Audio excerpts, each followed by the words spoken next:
গোটা বছরে 5 দিন রোজা রাখা আল্লাহ রাব্বুল আলামিন হারাম করে দিয়েছেন।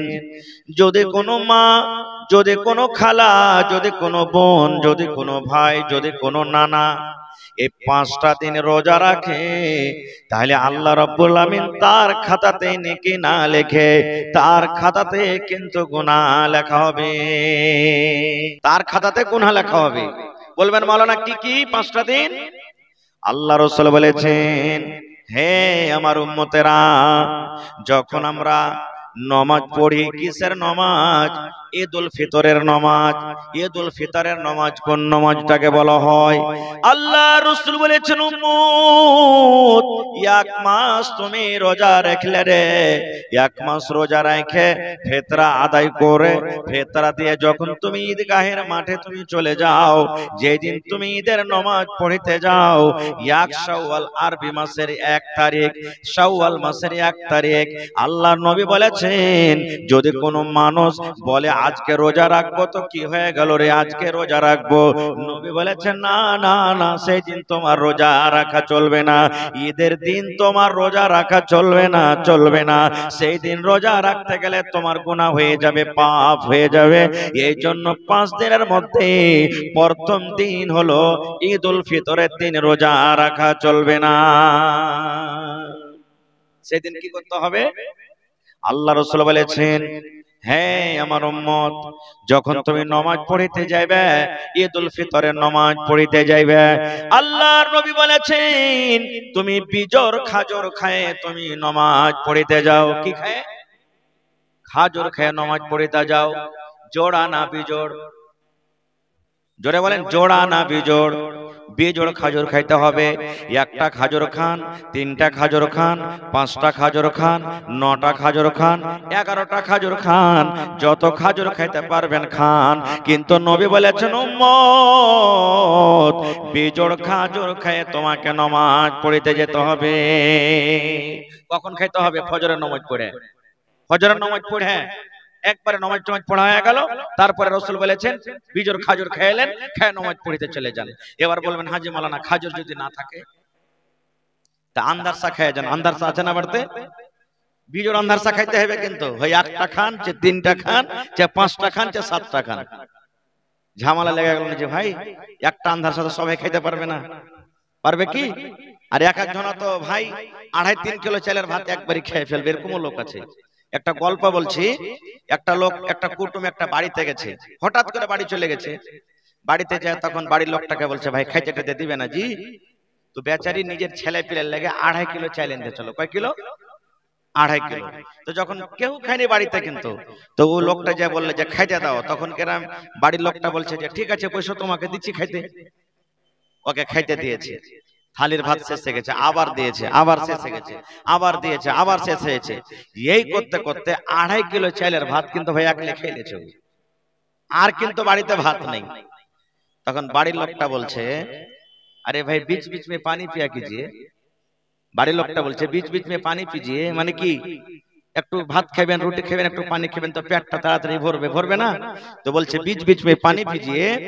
তখন ওই লোকটা বলছে, মেহমানটা, मेरा बीच आएगा तब ना पानी पिएंगे। মানে 2.5 কিলো চালের ভাত খেয়ে এখানে बीच আসেনি। এবার বুঝে দেখেন যে কতটি খাই। সুবহানাল্লাহ। তো এমনও মানুষ আছে 3টা 4টা 5টা আন্ধার সবার লেগে কিছু নাই, আর এমনও মানুষ আছে যে এক কামড় আফত হচ্ছে তার লেগে। তো বলবেন মাওলানা আন্ধার সাজে গোটা খাইতে পারবো না, তো রসগোল্লা আছে বাড়িতে, 1টা খান 3টা খান। বলছে হ্যাঁ 1টা রসগোল্লা কি খাইতে পারবো? তো লাচ্ছি আছে বাড়িতে, তো লাচ্ছি কেমন করে খাবো যে মাওলানা? এ ভাই মুসলমান, আপনার বাড়িতে যদি খাজর না আছে, আন্দারসা বাড়িতে আছে, এই আমার মায়েরা খালারা ভালো করে শোনেন, আপনি 3 কাপড় ছোট ছোট করে, যেমন করে মানুষ থোবড়া খাওয়ায়, ফের কইেন না যে তাহলে থোবড়া খাওয়া যায় যাচ্ছে, যেমন মানুষ থোবড়া খাওয়ায় এই মতো আপনি ছোট ছোট করে টুকরা টুকরা করে আপনি 1 পিস কিংবা 3 পিস কিংবা 7 পিস খাইলেন। বাড়িতে ভাত রান্না হয়েছে, ভাত আপনি বেজোড় লোকমা ভাত খাইলেন, 1 লালা খান, 3 লালা খান, 5 লালা খান, 7 লালা খান। আল্লাহ নবী বলেছেন বাড়িতে রুটি আছে রে, তুমি বেজোড় তুমি রুটির টুকরা ভেঙে খাও, বেজোড় তুমি রুটি খাও, হয়তো 1 টুকরা খাও, কিংবা বাড়িতে বিস্কুট আছে, 1 খান বিস্কুটকে ভেঙে ভেঙ্গে ভেঙ্গে তুমি 3 টুকরা করে খাও কিংবা 5 টুকরা করে খাও। আল্লাহর নবী বলেছেন উম্মত তুমি ঈদের নামাজ যখন পড়িতে যাইবা তখন তুমি বিজোড় লোকমাতে খানা খেয়ে যাও, বিজোড় পিস তুমি খানা খেয়ে যাও, খাজর খেয়ে যাও। আল্লাহ রাসূল বলেছেন যদি কোনো আমার উম্মতে কাজটা করে নেকি পাবে আমার সুন্নাতের উপরে আমল করলো। নারে তাকবীর। তাহলে বুঝা গেল ঈদের দিন রোজা করা, ঈদের দিন রোজা করা 5 দিনের মধ্যে একদিন হয়ে গেল। আর 4 দিন কি? আল্লাহ রাসূল বলেছেন ভালো করে শুনেন মশলারে ভাই, নবী আমার বলেছেন কুরবানির দিন হলো 4 দিন। কয় দিন? জোরে বলেন কুরবানির দিন কয় দিন? আমার মাওলানা বসে আছেন জিজ্ঞাসা করবেন চাঁদের 10 তারিখে কুরবানি আমরা করি, চাঁদের 10 তারিখে যদি কুরবানি না করতে পান, চাঁদের 10 তারিখে যদি কুরবানি করার আপনার শক্তি না হয়, চাঁদের 10 তারিখে কুরবানি করার জন্য জানোয়ার পেলেন না, আল্লাহর নবী বলেছেন উম্মত চাঁদের 11 তারিখে তুমি কুরবানি করো। চাঁদের 11 তারিখে যদি কুরবানি না করতে পারেন, চাঁদের 12 তারিখে কুরবানি করতে পারেন, চাঁদের 12 তারিখে যদি কুরবানি না করতে পারেন, চাঁদের 13 তারিখে আপনি কুরবানি করতে পাবেন। তাহলে চাঁদের 10 তারিখে কুরবানি করা চলবে, চাঁদের 11 তারিখে কুরবানি করা চলবে, চাঁদের 12 তারিখে কুরবানি করা চলবে, চাঁদের 13 তারিখে কুরবানি করা চলবে। অর্থাৎ কুরবানি করার দিন হয়ে গেল 4 দিন। মেলায় মানুষ দুটা খাসি আছে আপনার, তো আপনি যদি বলেন যে আজ কি জবাই করবে, একটা জবাই করেন, ফের তারপরের দিন একটা জবাই করেন। হয়তো আপনার কোন মুসিবত হয়ে গেল, মুসিবত তো কোন টাইমে হইতে পারে, মুসিবত ঘটে গেল কুরবানির দিন কুরবানি করতে পারলেন না, বা কুরবানির জানোয়ার আপনি কিনতে পারলেন না, তা আপনি কি করবেন? আল্লাহুস সামাদ, তারপরের দিন কুরবানি করেন, তারপরের দিন করেন, তারপরের দিন করেন, তারপরের দিন করেন। তাহলে কুরবানির দিন হলো কত? 4 দিন। আল্লাহ রাসূল বলেছেন ভালো করে শুনবেন গে মা, এ ভাইরা ভালো করে শুনবেন। আল্লাহর নবী বলেছেন এই 4 দিনে যদি কোনো মানুষ রোজা করে, 4 দিন যদি কোনো মানুষ রোজা করে, কারণ এই 4টা দিন খাওয়া পিন্দার দিন, যদি কোনো মা, যদি কোনো খালা, যদি কোনো বোন, যদি কোনো ভাই এই 4 দিনে রোজা রাখে, এই 4 দিনে রোজা রাখা তার জন্য হলো গুনাহ হারাম।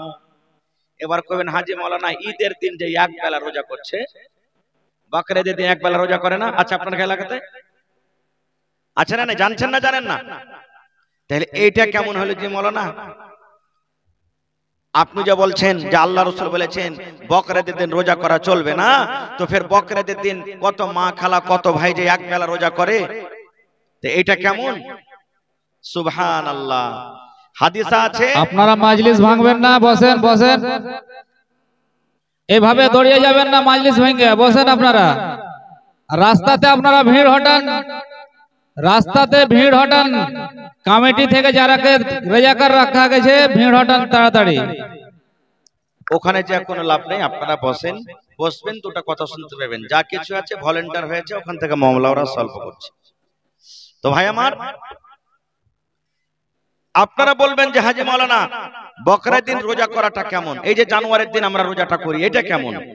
খুব দামি কথা বলছি ভাই, এই সমস্ত কথা কিন্তু আপনি প্রত্যেক জালসাতে বা প্রত্যেক জায়গাতে আপনি শুনতে পাবেন না। খুব ভাইরা আমার, আল্লাহ রাসূল ঈদের নামাজ যখন পড়িতে যেতেন তখন নবীজি কিছু খাবার খেয়ে যেতেন, যেমন এখনই আগে বললাম। কিন্তু বকরিদের নামাজ যখন নবী পড়িতে যেতেন তখন কিন্তু ফজরের নামাজের পর নবী কিছু খাইতেন না। একবারে এশারের আগে সন্ধ্যাবেলাতে যা খেয়েছেন খেয়েছেন, আর কোনো খানা নাই, কোনো খানা খেতেন না নবীজি। এবারে ফজরের নামাজ পড়তেন, আর ফজরের নামাজ পড়ার পর ডাইরেক্ট ঈদগাহের ময়দানে যেতেন, আর ঈদগাহের ময়দানে গিয়ে নামাজ পড়তেন, আর নামাজ পড়ার পর বাড়ি আসতেন, আর আসার পর কুরবানি করতেন, আর কুরবানি করে কুরবানির মাংস নবীজি প্রথমে খাইতেন। এটা হলো সুন্নাত তারিকা, এর নাম রোজা লয়। আপনারা বলেন তো, আপনারাকে প্রশ্ন করছি, রোজার দিনে যাইনে বুঝায় দেখছি এখনো চিকাস কিন্তু 5 মিনিট আছে, ডুবেনি, রোজা যদি খুলে দিত রোজা হবে? কথা বলেন, রোজা হবে যে ভাই? যদি 2 মিনিট 1 মিনিট আগে যদি যাইনে বুঝে আমরা রোজাটা খুলে দিই রোজা হবে? এবার আপনারা বলেন 1 মিনিট 2 মিনিট 5 মিনিট আগে যদি ইফতারি করে লি রোজা হবে না, তো বেলা 10টা 11টাতে খেয়ে লিব, দিয়ে গোটে কোন রোজার নেকি পেয়ে লিব, হবে যে ভাই? এক বেলার কোনদিন রোজা হয়েছে? হয়েছে কোনদিন রোজা? এক বেলার যদি রোজা হয়তো আল্লাহ 30টা রোজা যেমন দিয়েছিল, একদিনে 2টা করে হলে 15 দিনই সাফ হইতো মামলা, 15 দিন 30টা রোজা হইতো, তো কেন হলো না? এর নাম রোজা নয়, এটা হলো সুন্নাত তরিকা। যদি কোনো মা, খালা, দাদি, নানি, ভাই এখনো যদি আমল করতে চাহে যে না আমি সুন্নাতের পরে আমল করব, এর নাম রোজা দেওয়া চলবে না। তাহলে কি করতে হবে? যে দিন বকরা ঈদের রাত হবে সেই দিনই এশারের আগে আগে যা খাবার খেয়ে নিলেন, আর কিন্তু খানা খাবে না রাতে, ফজরের পরও খাবে না। এবারে ঈদগাহে চলে গেলেন, নামাজ পড়লেন, নামাজ পড়ার পর বাড়ি এলেন, বাড়ি আসার পর কুরবানি জবাই করলেন। যদি বলেন যে হাজি মাওলানা একটা জানোয়ার জবাই করতে 2 ঘন্টা 3 ঘন্টা 4 ঘন্টা লেগে যাবে, অতক্ষণ কি থাকতে পারবো? তা আপনি কি করবেন? কুরবানি যেমনি জবাই হয়ে গেল, চামড়া টামড়া খালিয়ে নিলেন, 1 কেজি 2 কেজি গোশত বাড়তে পাঠিয়ে দেন। এই যাও তোর মাকে দেখা, তোর বহিনকে দেখা, যা তোর বেটিকে দেখা, রান্না বান্না কর। রান্না বান্না হয়ে গেল 1-2 কেজি গোশত, আপনি সর্বপ্রথম ওই গোশতকে খাইলেন। এটা হলো সুন্নাত তরিকা, নেকি পেয়ে নিলেন। তারপরে যেগুলা মাংসের কাম কাজ আছে সেগুলা করেন আপনি। কিন্তু আমাদের তো হয় না। কেন হয় না জানেন? নবীজির প্রথম কাজ ফজরের নামাজ পড়ে ঈদগাহের মাঠে চলে যেতেন নামাজ পড়িতে, ঈদের বকরিদের নামাজ পড়িতে যেতেন। আমরা বেলা 8টাতে 9টাতে জামাতের টাইম করছি, তখন তো পেট কো করছে, তো সুন্নাতের পরে কেমন করে আমল করব? এই জন্য এর নাম রোজা দেওয়া চলবে না। হ্যাঁ, একটা রোজা আছে, কিন্তু একটা রোজা আছে বকরিদের মাসে। কখন?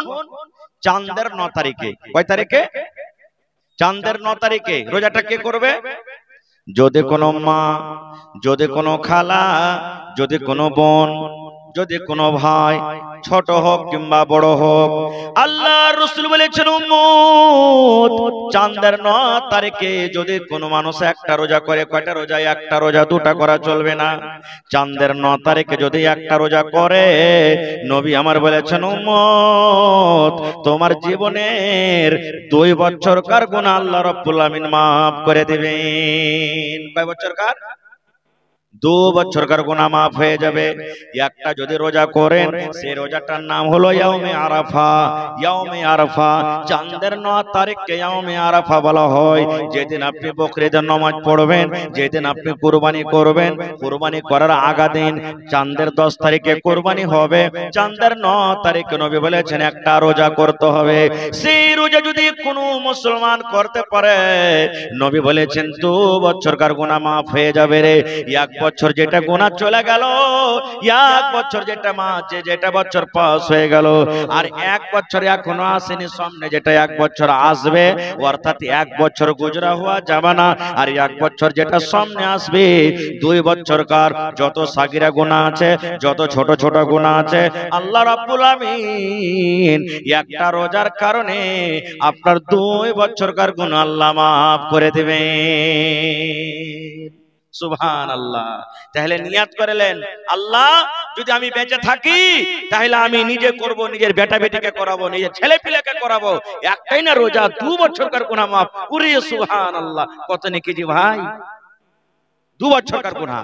আর মুহররমের সময়তে 2টা রোজা আছে। কিন্তু মুহররমে কয়টা রোজা? জোরে বলেন, মুহররমে কয়টা রোজা?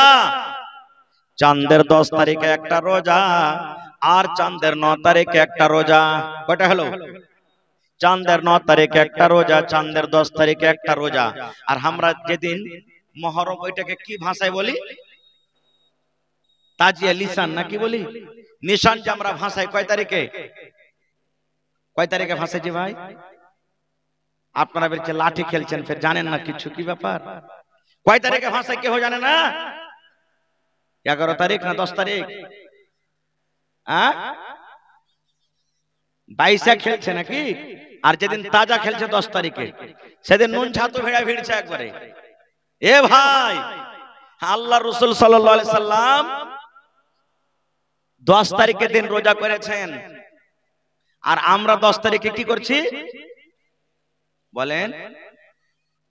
লাঠি খেলছি, ঢোল বাজাচ্ছি। নবী বলেছেন যে তুমি রোজা করো, চাঁদের 9 তারিখে 10 তারিখে যদি রোজা করো তো 1 বছরকার গুনাহ maaf হবে। কয় বছরকার? আর চাঁদের 9 তারিখে 10 তারিখে আমরা লাঠি খেলে কয় বছরকার গুনাহ লিছি? বন্ধুরে, হাদিসের কথা বলছি রে ভাই। যদি মুহররম খেলাইতে খেলাইতে, ঢোল বাজাতে বাজাতে ঝান্ডা খানটা নিশান খানটা হাতে নিয়ে যদি কোনো মানুষ মরে যায়, কোনো মানুষের মত হয়ে যায়, তাইলে ওই লোকটার ঠিকানা কিন্তু জাহান্নামের আগুন হয়ে যাবে। কেন? কিছু এতে শিরকের কাম আছে, কিছু বিদআত আছে। আপনি বলেন তো ভাই রে, আমরা যদি কোনো গায়ের মুসলিম ভাই রাস্তা দিয়ে হেঁটে চলে যায়, যদি চান্দা চায় ভাই রে 10টা টাকা দিয়ে দিব কি দিব না? যদি আমরা দিয়ে দিই মনখানে শান্তি পাবো না? আল্লাহ কেনে দিনু আমার টাকাটা তো চলে গেল অন্য জায়গাতে। মন দিলে যদি চাহে তো আমরা মনে চিন্তা ভাবা করি, আল্লাহ কেনে দেন। এই ভাই মুসলমান, আপনি মহরমের টাইমে দেখবেন যারা লাঠি খেলে রে ভাই, কারণ আমাদের গ্রামও আগে আসতো, এখন আল্লাহর রহমতে আর আসে না। বিহারিরা আসতো লাঠি খেলতে, প্রত্যেক বাড়িতে গিয়ে কারবারতে টাকা লিত, কারবারতে গম লিত, কারবারতে চাল লিত, আর ঝান্ডা খানাকে ওই পানি দিয়ে বরকত নেওয়ার জন্য ধুয়ে নিত। কত ভাই করতো দোকানে আপনার চলে যাবে, লাঠি খেলবে, ঢাক ঢুক করে বাজাবে, 2 মিনিট 4 মিনিট লাঠি খেলবে, দোকানদারকে বলবে দাও রে ভাই 100 টাকা দাও।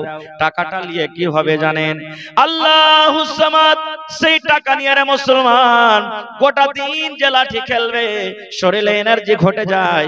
এই জন্য ওই টাকা দিয়ে কিন্তু আপনার মদ চলছে, বোতল চলছে, চলে কি চলে না বলেন? চলছে কি চলে না? আল্লাহ নবী বলেছেন, যদি কোনো মানুষ মদ পান করে রে, যদি কোনো মানুষ শরাব পান করে, তাহলে ওই লোকটা 40 দিন পর্যন্ত নামাজ পড়তে গেলে আল্লাহ রাব্বুল আমিন তার 40 দিন পর্যন্ত নামাজ কবুল করবে না। কত বড় খারাপ জিনিস, কত বড় খারাপ জিনিস রে ভাই। 40 দিন পর্যন্ত তার কিন্তু নামাজ হবে না। এবার আপনাকে আর একটা কথা বলি, মদ কত বড় খারাপ জিনিস, শরাব কত বড় খারাপ জিনিস, শরাব কত বড় পাওয়ারফুল, আল্লাহুস সামাদ গুনার কাম। একটা আপনাকে উদাহরণ দিয়ে ঘটনা বলি, একটা ঘটনা। এক জামানাতে এক আবেদ ছিল। আবেদ বুঝেন তো? নেককার মানুষ, জঙ্গলে ইবাদত বন্দেগী করত, যে না আমি গ্রামে থাকবো না, জঙ্গলে ইবাদত বন্দেগী করত। এমন আল্লাহওয়ালা হয়েছে, যে কোনো রোগ তার কাছে আসতো ফুঙ্গিত ভালো হইতো, এত নেককার মানুষ। তো যারা সমাজের এলাকার কিছু মানুষ যখন ছিল ওই এলাকাতে, ওরা বলতো হারে হারগে তো রোজি রুটি বন্ধ করে দিলে, ই ঝাড়ফুঁক করছে, সব ভালো হচ্ছে, তা আমরা কি করব? তখন বলছে না, একে বদনাম করতে হবে, আবেদকে বদনাম করতে হবে। বলছে কেমন করে বদনাম করবি? এবারে খুঁজতে খুঁজতে একটা খুব সুন্দর বেটি ছেলেকে খুঁজে পেয়েছে, খুব সুন্দর বেটি ছেলেকে। এবার বেটি ছেলেটাকে ডাকা পর বলছে, আল্লাহর বান্দি, যত টাকা নিবে তোমাকে টাকা দেব, কিন্তু ওই জঙ্গলে যে একটা আবেদ ইবাদত করছে ওকে নিজের জালে ফাঁসাতে হবে। মায়ের লোক একটা এমন জাল রে ভাই, তার কাছ থেকে বেঁচে যাওয়া খুব মুশকিল, নাকি? খুব মুশকিল, শরীয়তের কথা বলছি, খুবই মুশকিল। তখন সেই বেটি ছেলেটা বলছে, হ্যাঁ তোমরা চিন্তা করিও না গ্রামবাসী, এটা তো আমার 1 মিনিটের কাম, নিজের জালে ফাঁসাবো। যে আল্লাহ আমাকে রূপ দিয়েছে, আমার জৈবন অবস্থা। বলছে কি করতে হবে? বলছে এখানটা তালোয়ার দাও, আর একটা 2-2.5 বছরকার একটা ছেলে দাও আমাকে। এখানটা তালোয়ার দাও, 2-2.5 বছরকার একটা ছেলে দাও, আর 1 বোতল আমাকে শরাব দাও। 3টা জিনিস দাও, আর দেখো সে আবেদকে আমি নিজের কবজাতে করতে পারছি কি পারি না।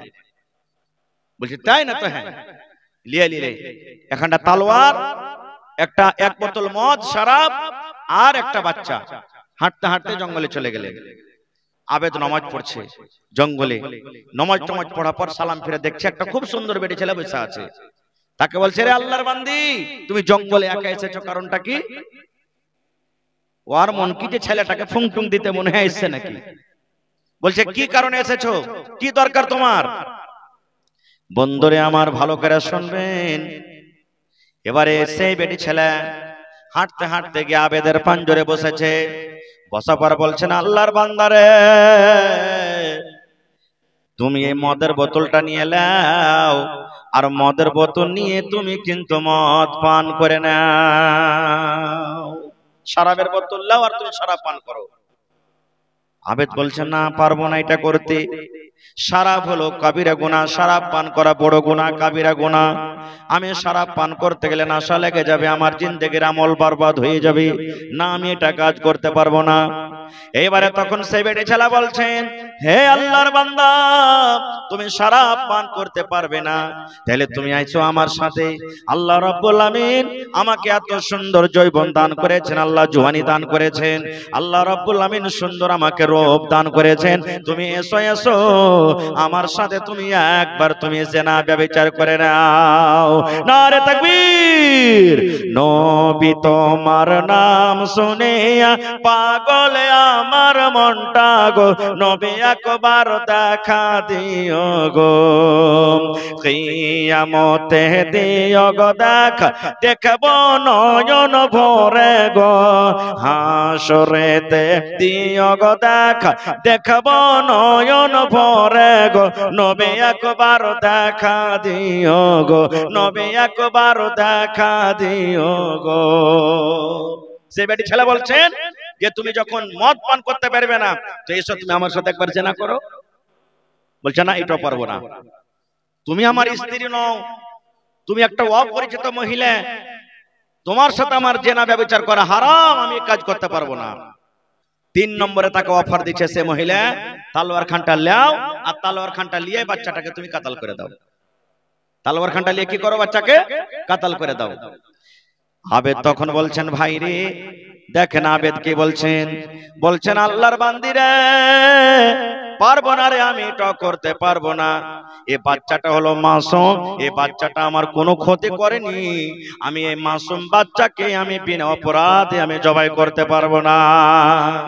এবার সে বেটি ছেলে কিন্তু তালোয়ার খান হাতে নিয়ে আবেদের পরে ধরে নিয়ে আছে আর বলছেন, আল্লাহর বান্দা 3টা তোমাকে অপশন দিয়েছি, হয় তুমি মদের বোতল নিয়ে মদ পান করো, মদ যদি না পান করো তুমি আমার সাথে একবার মনের আশাটাকে পূরণ করে নাও, একবার জেনা করো, এটা যদি না পারো এই তালোয়ার নিয়ে তুমি বাচ্চাটাকে তুমি জবাই করে দাও, বাচ্চার গর্দানটাকে উড়িয়ে দাও।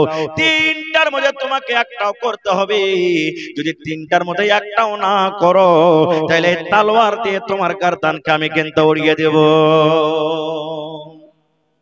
আবেদ কিন্তু মজবুর হয়ে গেল, আরে ভাই এই জঙ্গলে কেহ নাই, আমি একাই, আর হাতে তালোয়ার, 3টার মধ্যে একটা না করতে গেলে আমার গর্দান উড়ে যাবে। তখন ভাবা চিন্তা করলো যে কোন গুনাহটা সব থেকে ছোট। আপনারা বলেন তো কোন গুনাহ ছোট সব থেকে 3টার মধ্যে? জি সব থেকে আপনারা বলেন যে কোনটা গুনাহ ছোট? মনে হয় জেনা করাটাই ছোট হয়ে যাবে নাকি? না, জেনা করাটা ছোট হবে না, ওর থেকে তো আসান যে তালোয়ার খান লিবে বাচ্চাটার গলাতে মেরে দিবে, একবার 1 মিনিটে কাম তামাম, এটাই ছোট হবে মনে হয়। এই ভাবা চিন্তা করতে লাগলো আবেদ, কোন গুনাহটা ছোট, কোন গুনাহটা ছোট। ভাবা চিন্তা করে তখন বলছে, যাকে আমি শরাবটাই পান করে নি, কিছু খাবো, কিছু বোতলে থাকবে, কিছু পেশাবের রাস্তা দিয়ে বাড়িয়ে যাবে, যে পেটে গেছে থাকবে, আল্লাহর কাছে তওবা তিল্লা করব, কানবো, আল্লাহ মাফ করে দিবে। ছোট গুনাহ মনে করে এবারে তখন শরাব পান করতে লেগেছে। আপনি বলেন যারা খাইনি খাই না, বিড়ি খাই না, তামাক খাই না, গুটকা খাই না, গুল করে না, নাশা লাগবে না? লাগবে না? যারা বলে নাশা লাগবে না? লাগবে না? নাশা লেগে যাবে তারা কি। এবারে তখন যেমনই মদ পান করেছে, সুবহানাল্লাহ, তার এইবারে যেমনই মদ পান করেছে নাশা লেগে গেছে, নাশা লেগে গেছে একবারে।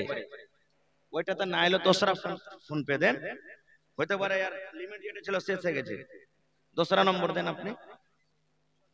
জি, তো এবারে মদ পান করেছে, যেমনই মদ পান করে নাশা লেগেছে। এবার আপনি জানছেন নাশা যখন মানুষকে লাগে তখন মা চিনবে না, বেটি চিনবে না, বিবি চিনবে না, কাউকে চিনবে না, ওর দিমাগ শেষ। এবার তখন বেটি ছেলেটাকে বলছেন যে শোনো তুমি আইসো আমার কাছে। আরে একবার জেনা করে লি জীবনে কি হবে, মানে নাশা তো ওলবল হয়ে গেছে, একবার জেনা করে লি এরকম তাল কি ছাড়া যাবে? আবার বলছেন না, তালোয়ার খানটা দাও, পহলে বাচ্চাটাকে মারি, না তো কিয়ামতের দিনই গাওয়া দিবে আমার পক্ষে যে আল্লাহ আমার সামনে এরা দুজনে জেনা করেছে। বন্ধুরে আমার, তালোয়ার নিয়ে এবারে বাচ্চাটাকে মেরে দেওয়া হলো। বাচ্চা মেরে দেওয়ার পর 3 নম্বরে তার সাথে জেনা ব্যভিচার করে দেওয়া হলো। তাহলে বলেন 3টা গুনাহ হলো কি হলো না? মুফাসসিরিনে কেরাম বলছেন, মুহাদ্দিসিনে কেরাম বলছেন, ওই লোকটা আবেদ মানুষ যদি মদ না পান করে, যদি দুটা মদ না পান করে, যদি তার সাথে জেনা করত, তাও দুটা গুনাহ থেকে বাঁচত।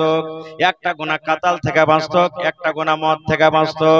মদ না পান করে যদি বাচ্চাটাকে কাতাল করত, তাও দুটা গুনাহ থেকে বাঁচত। কিন্তু মদ একটা এমন জিনিস, মদ একটা শরাব একটা এমন জিনিস, শরাব পান করার সাথে সাথে সে তিন গুনাহ করে ফেললে। এত খাতারনাক জিনিস হে মুসলমান। আর আমরা 10 তারিখে রোজা না রেখে, 10 তারিখে নবী রোজা করেছেন, 10 তারিখের দিন রোজা না রেখে, 9 তারিখের দিন রোজা না রেখে আমরা নবীর খেলাফে, নবীর বিরুদ্ধে আমরা যাচ্ছি মুহররমে লাঠি খেলতে। পারে সুবহানাল্লাহ বলেন, আমরা কোন মুসলমান হইলাম? এই জন্য খবরদার কেউ মুহররম খেলবেন না, যা হওয়ার হয়ে গেছে। আর একটু আগে চলেন, আমরা কি কুরবানি করতে হবে? কেমন কুরবানি দিতে হবে? কুরবানি মোটা দিতে হবে, হাদিসের কথা। ভালো মোটা তাজা কুরবানি, যত মোটা দিতে পারেন দেন, মানা নাই। কিন্তু আমরা কোন নিয়তে কুরবানি দেব জানেন? 10 জন 15 জন বসে গেছি, এই যে কুরবানির টাইম এলো। আরে আব্দুর রহমান, তুই কুরবানি কিনেছিস? হ্যাঁ রে ভাই কিনেছি। কটিতে কিনেছিস? ভাইরে টাকা পয়সার তঙ্গি আছে তো 20,000 টাকা পড়েছে আমাকে ভাগটাতে। তুই কটি কিনেছিস আব্দুল্লাহ? আরে ভাই আমার ঘাটটা তোর থেকে একটু ভালো আছে। কত আছে? 30,000 টাকা হবে। এই করতে করতে তখন ওয়াকে বলছে যে, আরে সোলেমান তুই কটিতে কিনেছিস? খ্যাপা, বছরে একদিন কুরবানি দিব তো যেমন তেমন দিব। আমি 50,000 টাকা দিয়েছি, তেল চুইছে খালি, বকনে তেল চুইছে খালি। এই দেখেন। আচ্ছা আপনি বলেন তো, আমার আপনার কুরবানি যদি 1 লাখ টাকা দামের হয়, তো ইসমাইল নবী থেকে বেশি দামি হতে পারে? জোরে বলেন, ইসমাইল নবী থেকে দামি হতে পারে? আল্লাহ রাব্বুল আলামিন কোরআনে বলেন, লাইয়ানালাল্লাহা লুহুমুহা ওয়ালা দিমাউহা ওয়ালাকিন ইয়ানালুহুত তাকওয়া মিনকুম। আল্লাহ বলেন, দুনিয়ার মানুষ রে, তুমি যদি 50,000 টাকা দামের তুমি জানোয়ার জবাই করো, তুমি 1 লাখ টাকা দামের যদি তুমি জানোয়ার জবাই করো, আল্লাহ বলেন বান্দা, তুমি যখন জানোয়ার জবাই করবে, তোমার ওই জানোয়ারের গোশত আমার কাছে পৌঁছে না রে। গোশতের আমার দরকার নাই, গোশতের আমি আল্লাহ রাব্বুল আলামিন কিচ্ছু করি না, গোশত আমার কাছে পৌঁছে না। আল্লাহ বলেন, তোমার কুরবানিতে কত কেজি রক্ত আছে? 5 কেজি আছে, 10 কেজি আছে, এই রক্ত আমি আল্লাহ রাব্বুল আমিন দেখি না, আমার কাছে রক্ত পৌঁছে না। আল্লাহ বলেন বান্দারে, তোমার গোশত পৌঁছে না আমার কাছে, তোমার জানোয়ারের রক্ত পৌঁছে না, তাইলে পৌঁছে কি? আল্লাহ বলেন, ওয়ালাকিন ইয়ানালুহুত তাকওয়া মিনকুম। আমার কাছে যেটা পৌঁছে রে বান্দা, সেটা হলো তোমার ভিতরকার তাকওয়া। তুমি কোন নিয়তে তুমি কুরবানি করো, এই তাকওয়া পৌঁছে আমার কাছে, তাছাড়া কিচ্ছু পৌঁছে না। কিন্তু কত মা খালাকে দেখবেন, আমারকে ভোল্টুর বাপ তো কুরবানি দিতে চাচ্ছিল না যে বুবু, কিন্তু কি করব, কত ঘোঁচা দিয়ে দিয়ে রাজি হয়েছে যে হ্যাঁ জি কুরবানিটা দাও না জি। না দিবে তো ছেলে পিলা গেলা কার দুয়ারে টুকুর টুকুর করে তাকাইবে? বলে না, ছেলে পিলা কার দুয়ারে টুকুর টুকুর করে তাকাইবে কুরবানি না দিবে? তো আপনি বলেন তো, এরকম নিয়তে কুরবানি দিয়ে কুরবানি কবুল হবে? জোরে বলেন, কুরবানি কবুল হবে? কুরবানি কবুল হবে না। খো আর একটা জিনিস বলে দিই আপনাদেরকে, কুরবানি দিতে গেলে দাঁতা জানোয়ার কুরবানি করতে হবে। কি করতে হবে? মেলা জায়গা থেকে ফোন আসছে যে হাজি মাওলানা বাড়ির খাসি আছে, পোষা হয়ে গেছে, বাড়িতে ছোট্ট থেকে পুষছি কিন্তু দাঁতিনি, কুরবানি হবে? আল্লাহ রাসূল বলেছেন, আমার কথা নয়, লা তাজবাহু ইল্লা মুসিন্না। আল্লাহ রাসূল বলেছেন, উম্মত তোমরা কুরবানি করো না রে, কুরবানি তোমরা করো না, কিন্তু মুসিন্না অর্থাৎ দাঁতা, বিনা দাঁতা জানোয়ারে তোমরা কুরবানি করো না। খাসি হতে গেলে দাঁতা লাগবে, খাসি হতে গেলে দাঁতা লাগবে। তোমরা যদি গরু দাও দাঁতা লাগবে, উট দাও দাঁতা লাগবে। আল্লাহ রাসূল বলেছেন, উম্মত তোমরা দাঁতা জানোয়ারের কুরবানি করো, বিনা দাঁতা জানোয়ারে তোমরা কিন্তু কুরবানি করিও না।